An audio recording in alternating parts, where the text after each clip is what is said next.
கர்த்தருடைய சத்தத்திற்கு கீழ்ப்படுகிறதை பார்க்கிலும் சர்வாங்க தகனங்களும் பலிகளும் கர்த்தருக்கு பிரியமாய் இருக்குமோ?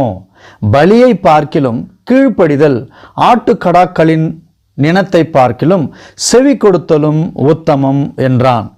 இரண்டகம் பண்ணுதல் பில்லிய சூனிய பாவத்திற்கும் முரட்டாட்டம் பண்ணுதல் அவபக்திக்கும் விக்கிரக ஆராதனைக்கும் சரியாய் இருக்கிறது.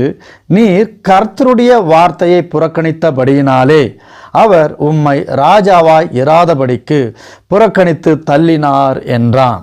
அப்பொழுது சவுல் சாமுவேலை நோக்கி, நான் கர்த்தருடைய கட்டளைகளையும் உம்முடைய வார்த்தைகளையும் மீறினேன், அதனாலே பாவம் செய்தேன். நான் ஜனங்களுக்கு பயந்து அவர்கள் சொல்லை கேட்டேன் என்றான். இப்பொழுதும் நீர் என் பாவத்தை மன்னித்து நான் கர்த்தரை பணிந்து கொள்ளும்படிக்கு என்னோடு கூட